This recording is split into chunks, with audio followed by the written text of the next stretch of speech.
Tanks play a key role in offensive operations aimed at penetrating enemy lines and defensive missions where strategic points need to be held. Since the start of a full-scale Russian invasion, Ukraine significantly expanded its existing tank fleet thanks to the support of its allies. Ukrainian defenders received such vehicles as Abrams, Challenger, Leopard, Strv 122, and others, which significantly influenced the course of events on the battlefield.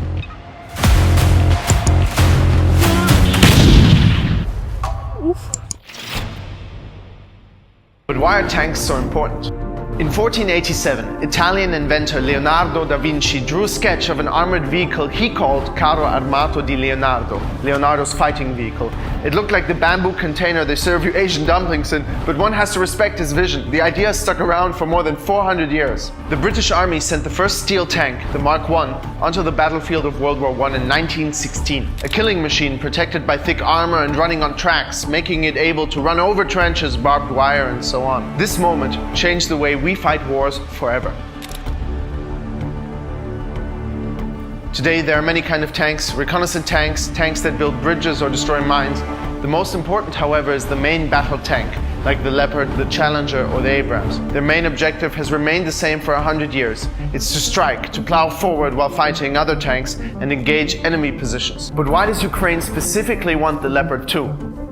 Until today, Ukraine uses mostly Soviet-designed tanks, the same as those of the Russian army. Most Western tanks were designed during the Cold War to specifically fight these Soviet models, also the Leopard 2, whose story begins in fact with a failure. In 1963, Germany and the United States wanted to develop a tank together. It was going to be called Main Battle Tank 70, in short MBT-70. But the project failed.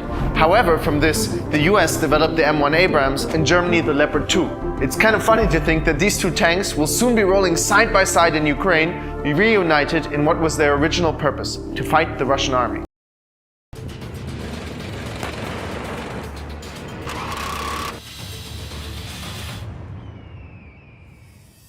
In early 2023, the United States announced it would send 31 M1A1 Abrams tanks to Ukraine. The M1A1 SA variant, though not the newest, was the one that got here the fastest. Still, it was crazy to think that these tanks would be rolling alongside the Ukrainian army. By September, the tanks had arrived in Ukraine, but the military command was waiting for the right moment to unleash them. February 2024 finally saw those tanks deployed for their first combat mission, rolling in to stabilize the situation around Avdiivka. We are back in the Avdiivka area, where the battles are taking place much further than Avdiivka and the Ukraine is losing ground. This is the American veteran, the M1A1 Abrams tank of the 47th Mechanized Brigade, with all the labels translated to Ukrainian. All of such tanks are currently deployed here in the east of Ukraine, and we've heard mixed reviews on their performance, their condition. There were even rumors that these tanks have been withdrawn from the battlefield. But thankfully, we have finally the opportunity to talk to the crews and find out what is really true and what's not. In movies, tankers brag about having the best job in the world. But I doubt they would agree with that after half a year of fighting near Avdiivka, where daily enemy attacks are your reality. For your understanding, 37 combat engagements were recorded on June 17 alone. And it shows. The tanks are covered with sand and mud, and the crew is exhausted. During this time, they have already lost their brothers in arms. Most of our tasks were preventing the defense from being breached. We focused on stopping light vehicles from passing through and infantry from entering our positions. But most of the fighting was done at a distance. There were times when we shot at tree lines, literally 700 meters away, trying to dismantle them with our fire. There was one case where a Lancet drone came at us while we were standing still waiting for the order. The branches above us saved us. That's one I won't forget anytime soon. The tanks themselves held up well. Those first missions without extra protection were rough, and we took some losses. Things are a bit better now, though. We've managed to add some protection, and the tanks are performing as expected. We keep working. That's what we do. This right here is Arab, the reactive armor for the Abrams tank, and as you can see, The soldiers installed it on the turret of the tank by themselves, completely DIY, because the standard armor of the turret proved to be not enough for the modern battlefield. That's why the crews, they installed American reactive armor, and in some areas even the Ukrainian Contact 1 reactive armor on the tank. It is called reactive armor. If hit directly by ATGMs, UAVs, and Lancets, it can withstand anything. We designed, welded, and installed it ourselves. But armor's not the only thing that needs refinement. Next to us, under the scorching sun, a team of repairmen works on an Abrams tank, swapping out its engine. This engine has a stunning 1500 horsepower. But at nearly 40 years old, it was not prepared for the challenges of the Donetsk region. These tanks are old. There are problems with seals in various parts. When it sucks in all the dust, it damages engine parts and the tank loses thrust and power. The only reason this is happening is because of age. Does their age affect your work in any way? It's a little inconvenient because spare parts are sent from abroad, and if you need to change something right now, it can be problematic. We change what we can, and if we can't, we have to wait for the parts. And it takes time. Time is a decisive factor, and in this case it costs human lives. First, the Ukrainian army had to wait for the Abrams to arrive. Then the crews waited for the right armor, finally assembling it themselves. With this in mind, I asked, is there anything you're waiting for right now to stop the Russian assaults? We need long-range missiles and fighter jets, aviation. They have a lot of aircraft, and they're terrorizing us with guided aerial bombs. I saw it myself. I was lying in a dugout when a Russian aircraft started circling overhead. It dropped a bomb just 70 meters away. 3 times it made approaches, firing at our tree line with bombs. Thankfully, we're still here. We lack aviation right now, and their air force is hurting us a lot. They're dropping guided bombs on our guys in the trenches, basically just smashing them. It's very difficult.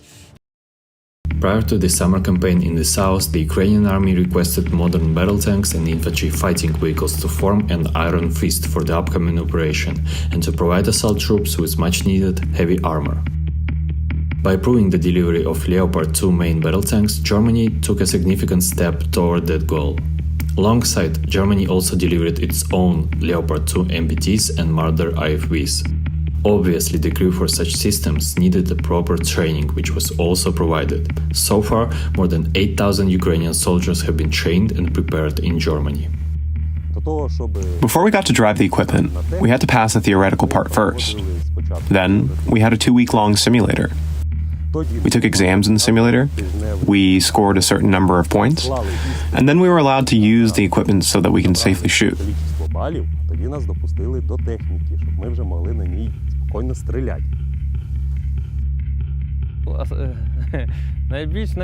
The Germans taught us the most. What the Germans passed on to us there, we are gaining experience here. Everything the Germans taught us. The theory, we now apply in battle. We've gained experience and started working faster. The tank is almost perfect.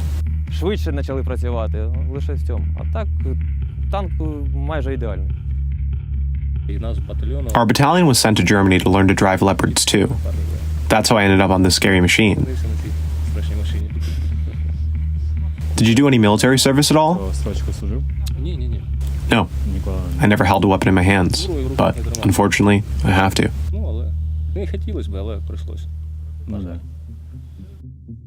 There was one case. On the first day we were advancing, it turned out that a Bradley in front of us got blown up, and they had to evacuate into the tree line.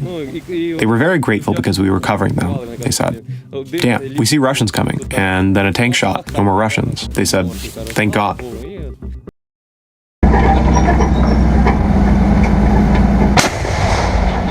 Once during our mission, 3 enemy tanks tried to intercept us, but when Russians heard that Leopard 2 was in action, they turned around and fled. Zahar, age 35 years old, Profession: Leopard 2A6 Tank Commander. He used to have a completely different job. I used to enrich valuable minerals. I made dust out of a 2 cm stone, and then it was turned into steel. Now he turns enemies into dust. Once we assaulted enemy positions and worked with Bradleys. One of them was blown up, blocking our path through a minefield. Infantry were already on the enemy positions, engaging in combat. Then from our position, we started blasting at Russians for 2 to 3 hours, using up all the ammunition. The supplies were delivered to the infantry, allowing them to clear the rest. Later, we met these guys. They only had 2 men injured. They said, if it weren't for you, we wouldn't be here. Zahar is the commander of the Leopard 2A6 tank, one of the most modern in Ukraine. He has something to compare it with. He worked with the Soviet T-64 and T-72 before Leopard 2. Leopard is spacious and everything is very convenient. Screens, joysticks, everything is so simple, everything is made for humans. In the T-72, everything is uncomfortable, with minimal space. And there are all these transistors, automatics, damn, it all falls out, rattles, everything is unreliable. Leopard, everything is smooth. The optics allow seeing far. We work at the maximum distance, sometimes up to 3,600 meters. For Soviet technology, a kilometer was already a good score. But here I see everything perfectly. It has maneuverability, it's fast, it has reverse gear. Great! However, there is another important difference between Soviet and Western armored vehicles. In the war in Ukraine, Russian tank crews compete in a very odd discipline, whose turret will fly higher when the ammunition explodes. Here are a few nominees. 1, 2, 3. In many Soviet tanks, the projectiles are arranged in a circle, and once they're hit, the entire storage explodes, leaving no chance of survival. For Russia, preserving the lives of its soldiers is a secondary task. For NATO technologies, it's a priority. Leopard added 3 birthdays to my life. Tanks I worked on have been hit 3 times, but the entire crew remained undamaged. For the first time during combat, the power cable was severed, and the tank just died out. There was no light, no communication. Fortunately, the electronics didn't affect the engine. I climbed out of the tank and shouted to the driver in the flashes or the light from the rockets where to go through that minefield, and we managed to get out backwards. The second time, a Bradley in front of us exploded. It was on fire, and shells were exploding. We started moving away, and at that moment, a Lancet drone hit us. For the third time, we drove over a mine. A 60-ton tank just bounced. The track broke, but everyone was intact. Well, the fourth time, they just made a hole with an anti-tank guided missile, but everything still worked. And because of this, among other things, I'm very confident in my crew. Despite everything, we all get into the tank together and go to perform combat tasks. The Leopard 2 crew consists of 4 people: tank commander, loader, gunner, and driver mechanic. My driver doesn't even have a regular driver's license, can't drive a car. But here, he's a tank driver, and during training in Germany, they even nicknamed him Kamikaze. We went to places even the Germans were afraid to go. Alexei, specialization, Leopard tank driver. The manual says its maximum speed is 72 kilometers per hour, but for some reason our speedometer once showed 80. Leopard 2 hits really accurately. The declared shooting range is 4 kilometers, and it is true in practice. At 3 kilometers, its hit rate is almost 100%. And the loader, most importantly, must be strong. The physical load on him is substantial. After all, he has to work with these 30-kilogram shells. The Leopard doesn't have an automatic loading system, so a person has to load the projectiles. The breech opens manually. We open the so-called refrigerator, take out a shell, and that's it, the gun is loaded. During work, we make sure these doors are closed. Then, once the turret is hit, a special system directs all the flame upwards, and it doesn't get into the turret. We have 2 main types of shells, armor-piercing and high-explosive. The first is used against heavy equipment, the second against lightly armored targets and infantry. In training we loaded a shell in 5 seconds, in battle no one counts time, but I think it's even faster. There is also a 7.62mm machine gun with an effective range of 1.5 kilometers, which also works well. It's a good machine overall, although now we are short on shells. We have to save high explosive ones. We need more shells. The Swedish Stridsvagn 122 is one of the world's most advanced main battle tanks. It's an improved version of Leopard 2A5, and it has been in service in Ukraine for over half a year. Although only 10 of such tanks were delivered to Ukraine, they have been doing a massive amount of work on the battlefield. We are super lucky to catch one of them in the meantime, as the crew has been working non-stop.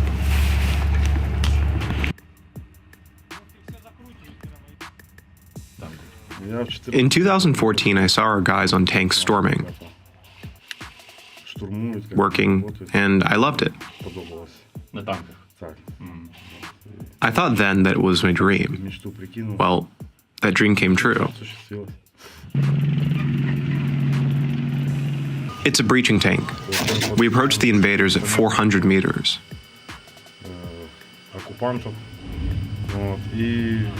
As soon as they see us, they run away.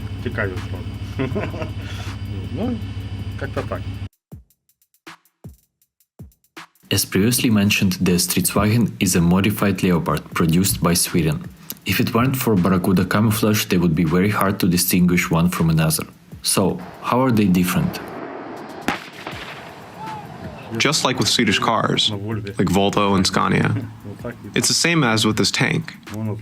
It differs from the German one in that it has reinforced armor. It is safer. We have already been hit near Makiyivka. We were hit twice in the front, and we survived. The hatches are stronger. The armor is thicker, and it moves well. It's maneuverable. So does this additional armor give you more confidence on the combat mission? It gives you a good feeling because you realize that you're protected. Of course, it won't protect you from everything, but it is what it is. With the introduction of drone warfare, many believe that the tank era is over. Such a massive vehicle is too easy to stop with a suicide drone or even a mine. However, after 6 months of combat deployment through trial and error, the troops learned how to operate while avoiding those dangers. You need all types of weapon to move forward. And the tanks, it's main feast of this moment. So yeah, you can use infantry, yeah, but you will have losses, a lot of losses. But inside the thing, it's quite safe. All along the front line, Russian forces are on the offensive, while the Stridsvagn hold the line. It is only now that the crew has taken part in their first tank-against-tank fights, which confirms how aggressive the enemy is at the moment. The unit has just returned from a combat mission where they narrowly avoided being shot by an enemy tank. Despite Andrei seeing no end to this, he remains positive and grateful for the Swedish support to Ukraine.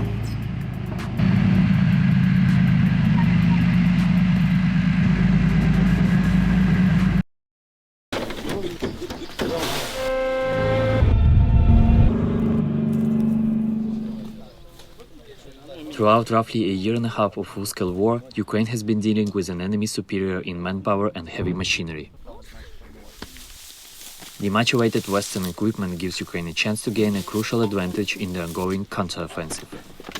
Assault operations against well-defended Russian positions are only possible thanks to systems such as the French AMX-10 RC. The AMX has many names: light tank, reconnaissance tank, or roue canon, meaning wheel cannon in French. The 105mm cannon is so accurate it's sometimes called an artillery sniper rifle.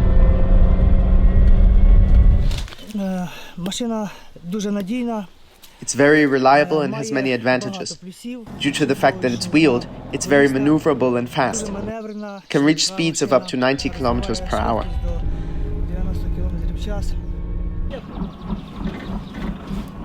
In the direction of Velika Novosilka, the initial counteroffensive actions were made possible thanks to these FVs, the French-made AMX-10 RC.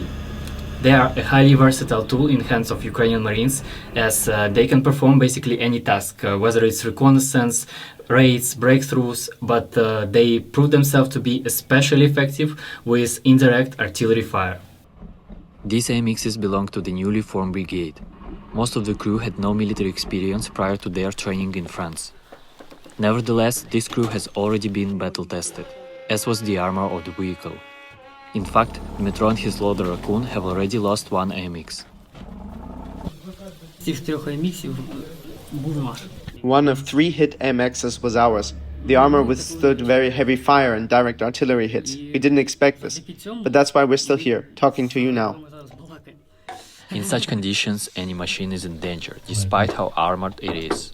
The most important thing is that the crew has survived and is looking forward to returning to the task ahead, storming Russian fortifications. Here, there are no easy tasks.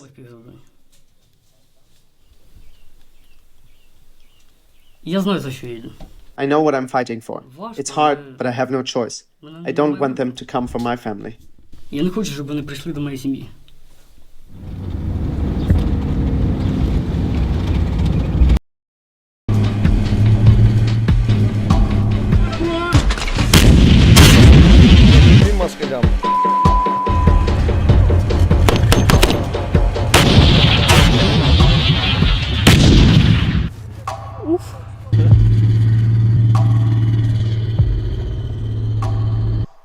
At the start of 2023, a tank coalition of Ukraine's strongest allies was formed.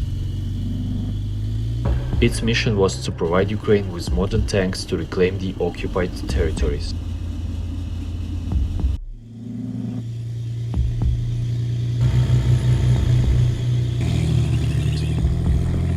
But this initiative became a reality thanks to the crucial decision to supply Ukraine with a full squadron of British main battle tanks.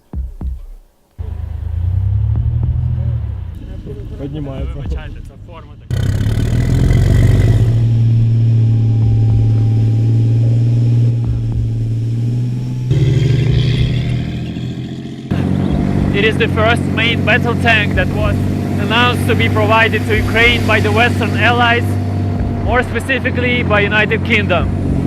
It's the Challenger 2, and today we're going to see it in action.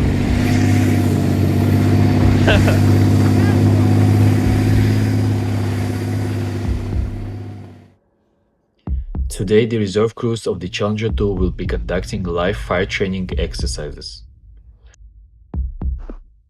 Although everyone here previously completed an express training course in the UK, it is important to reinforce and adapt their skills to the dynamics of the modern battlefield in Ukraine. It's crew coordination. The commander and the whole crew are like a family, where everyone clicks and just gets each other. And it's precisely this coordination and such exercises that help keep you in good shape.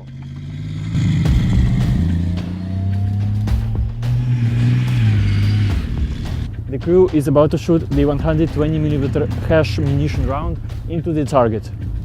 Броня, я перший. По готовності до бою до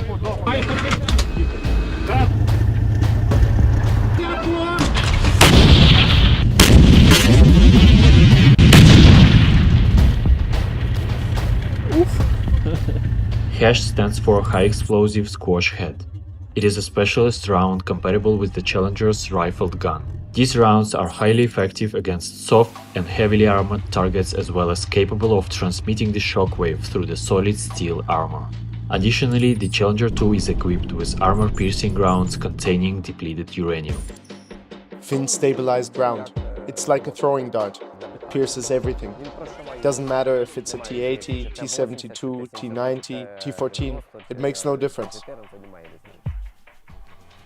As Vitaly mentioned, the Challenger's rifled barrel is the sniper rifle of the tank world. However, it's the Chopham armor that truly makes this tank special. While any such hit would send a Russian tank's turret spiraling, Challengers demonstrate outstanding survivability. There's a secret armor here, which no one knows about. Of course, as I was told, there's already one Challenger tank that has been hit in Ukraine. The crew was fine, just slight concussions. The guys are my friends. In a head-to-head battle against the Challenger 2, most Russian tanks should fall short. But is a squadron of these vehicles enough to make a difference in this war? It already has, as its delivery has prompted other countries to provide their MBTs to Ukraine. The crews have successfully completed their training day. As soon as they are needed on the battlefield, they will be there. Until that day, they will continue their practice. That's why we trained. To be ready, anytime. Всім москалям.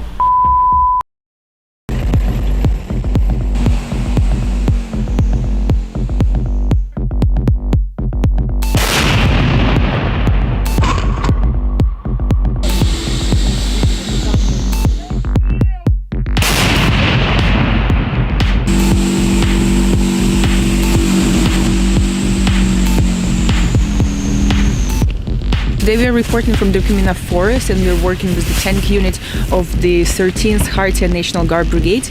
We were actually on the midway to the firing position to observe the tank at work. However, we were stopped midway by the reconnaissance because they spotted a bird or UAV in the sky, so we had to turn around and go back to the so-called safe place. So we are waiting on the update. The first pause allows us to talk to the tank crew. For some, it will be their first combat mission on the T-64B1. This is our baptism of fire, so to speak, and for our equipment as well, because it came straight from the factory and no one else drove it except us. Well, kinda. It was preserved and then modernized.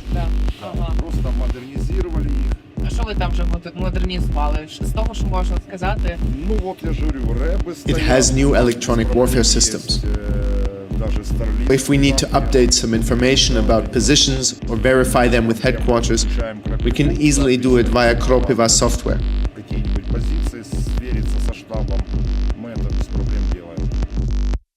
Chechen is a tank commander. Before the invasion, he used to work as a high electricity line mounter at the Azovstal steel plant. He jokes that he was always up for a risky job.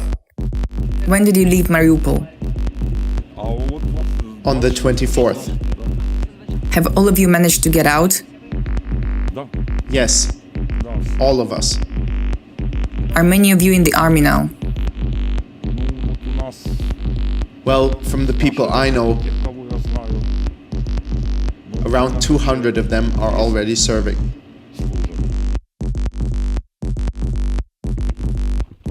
The dense forest of Crimea is not exactly the best place for tanks. Due to all the trees, dips, hills and only a handful of drivable roads, operating a tank becomes a complex and risky undertaking. But the lack of artillery ammo leaves no choice, as infantry on the forefront needs to be covered.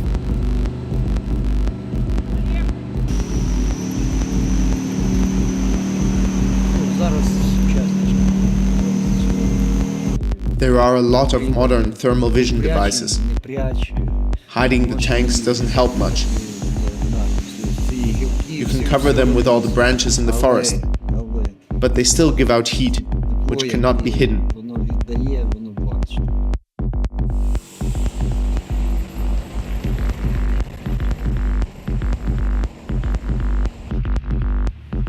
Finally, the reconnaissance team gives us a green flag, and we rush to the position. If it wasn't for the foggy weather, the mission would have been cancelled, as we simply would be too exposed to even reach the spot. So the main reason for the shots we did is to destroy the Russian blindages. In this case, even if there are no people, the Russians will be forced to rebuild them, and they will use their time for the construction and not advancing.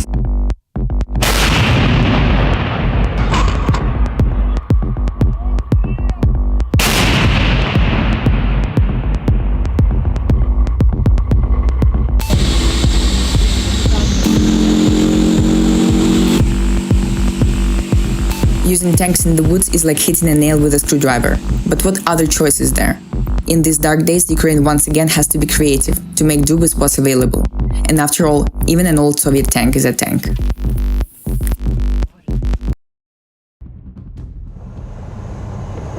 We're driving on the top of T-84 Ukrainian Oplot tank. Unfortunately, with the seizure of the Crimea, a lot of details for this tank was not available for the mass production. But several of those tanks are currently in operation in Kharkiv region. Compared to other Soviet military equipment, getting into this one feels like you're in a sports car. It's much faster and there are 4 reverse gears. It can go 35 kilometers per hour backwards in the 4th gear, all while the turret faces forward. The Ukrainian-produced T-84U Oplot is an upgrade of Soviet T-series tanks. It has a 1,200 horsepower powertrain, a modern thermal scope that picks up targets at 3,200 meter distance, explosive reactive armor, electro-optical active protection systems, and a 4 gears reverse transmission that allows it to move backwards at a staggering 35 kilometers per hour. This thing is amazing for changing positions and moving back quickly. It doesn't go the usual 5 to 7 kilometers per hour. It goes 15 to 20 kilometers per hour, which is quite fast.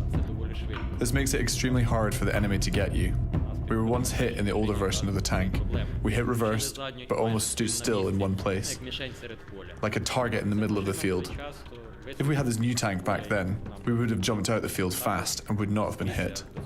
The transmission also allows you to spin in place. Russians can only do that with their new Armata T-14 tanks. They don't mass produce them yet, but supposedly they can spin. Our tank was produced back in the 2000s and already had that system. Our tank's rangefinder and thermal imager gives us a considerable advantage on the battlefield. When we fight against Russian combat vehicles, we straight away know that their thermal imager and rangefinders are way worse. With ours, we can see 4,200 to 4,500 meters ahead, but they can only see up to 4,000 meters. Those 200 to 300 meters are our advantage because we can see them, but they don't even know we're there.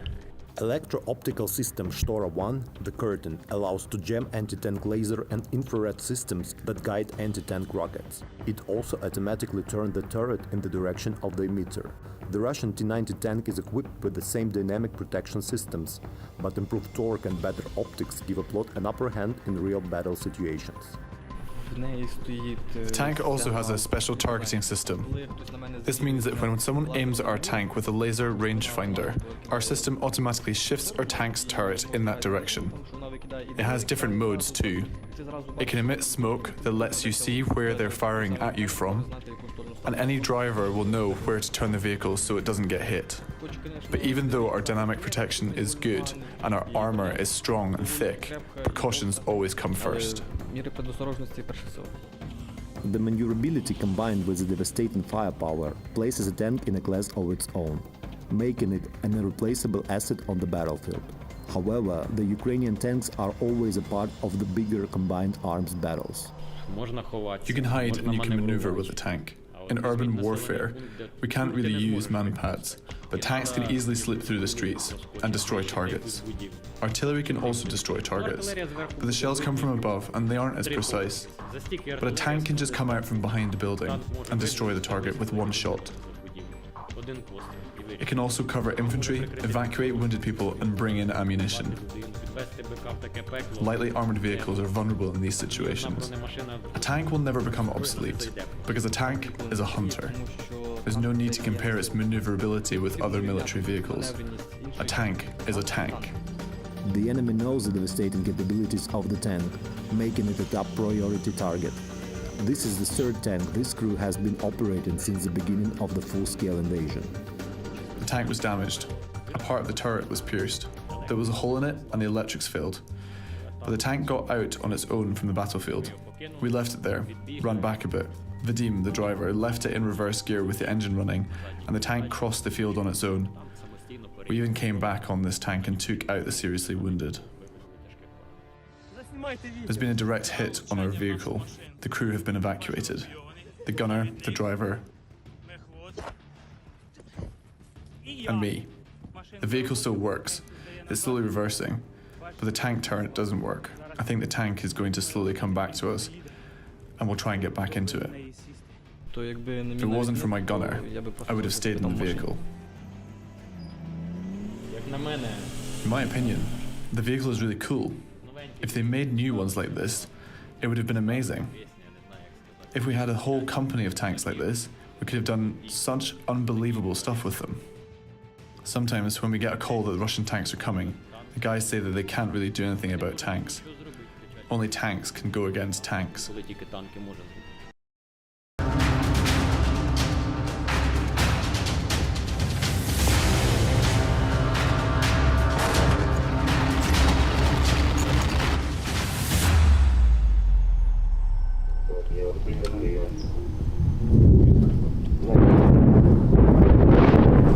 Here we are back again at the Pokrovsk-Avdiivka direction, and today we will be filming with the 25th Brigade, starting with the T-80 crew. These guys work mostly like artillery, but they also head out for direct battles and tank versus tank duels when there's a need for it, and here it's quite regular. In the first mission, the very first one that took place here, I felt what a real war was and how dangerous it can be. The enemy artillery is very active here, and when you directly engage and reveal yourself, God Almighty, you'll have all kinds of things flying towards you, of all possible calibers. Yes, the Pokrovsk direction is no joke. The crew can fire 50-70 shells per shift on the position, and indirect fire allows them to hit targets 7, 8, 10 kilometers away. The situation in this area is clearly reflected in the tanker's work schedule. We get here at 3 o'clock, and if we have a couple of minutes, we get in the tank and take a nap. And then you work like this until midnight. That's it, then you go home. When you get home, you have to reload ammo, refuel, and inspect the tank. By then, it's already 1 a.m. Time to go to sleep. The moment you open your eyes, you're already back here. It's the same every day.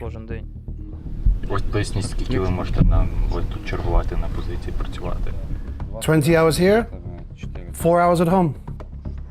Recently, one of the most pressing problems on the battlefield is enemy reconnaissance UAVs. At the tactical level, these wings pose a great threat to units on the second and third lines of defense, as well as in the deep rear, as they detect targets and correct enemy artillery, missiles, and other weapons. Over the past year, Russian fighters have made great technical progress in this area. How do we hide from them? Well, first we mask the tank, and if they fly somewhere in our direction, we're told that we need to hide somewhere. The commander takes matters into his own hands. He directs the crew. We head straight for the tree line, deep into it, so that we're well covered from above. We wait until they fly away. We can also hear the air defense working from here, and we can see them being shot down. We're happy that there is someone to shoot them down.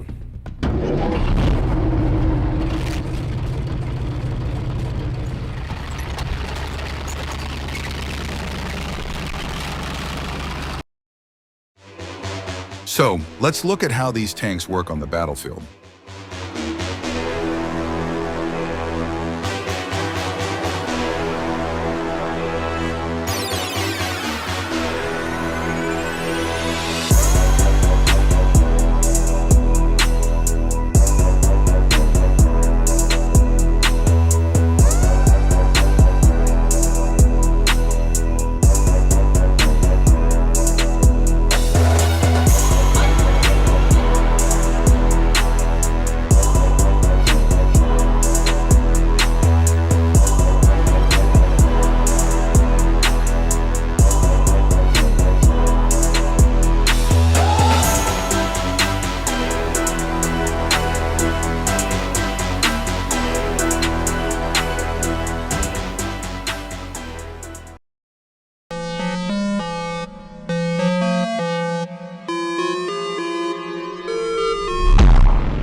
something to eat.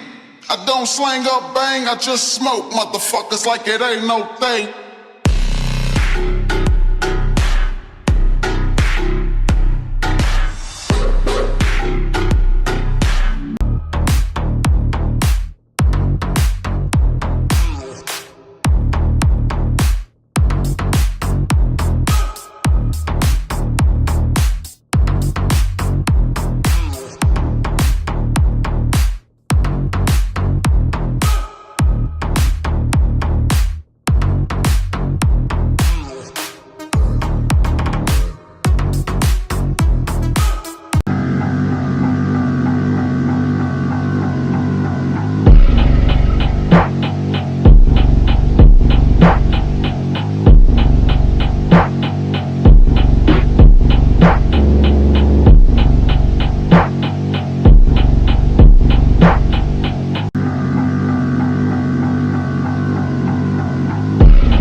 For many months, Germany has been actively transferring Biber armored vehicle-launched bridges to Ukraine.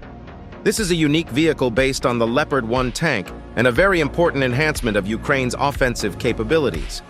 During combat, the Biber can lay bridges over water and gorges up to 20 meters wide and can be constructed within 2-3 minutes. There are numerous reports from Russian sources that the Ukrainian armed forces have successfully crossed the Dnipro River in Kherson region. This may indicate the successful use of these armored vehicle-launched bridges.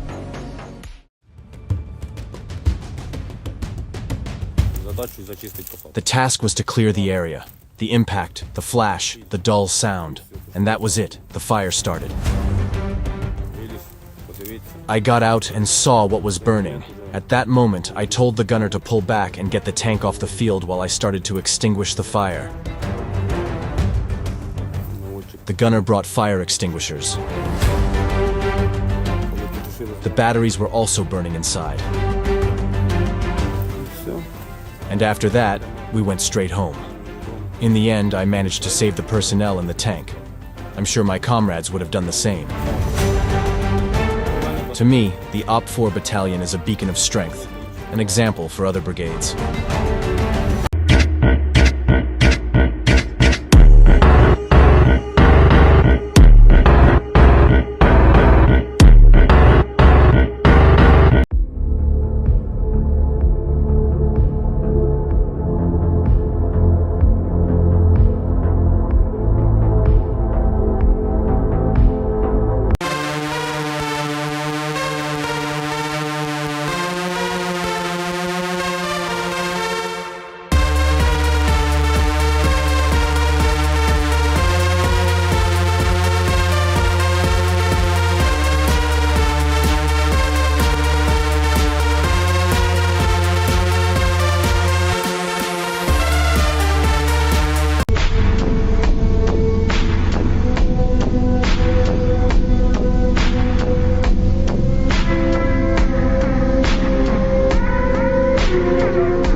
The work of tank crews is extremely difficult and important.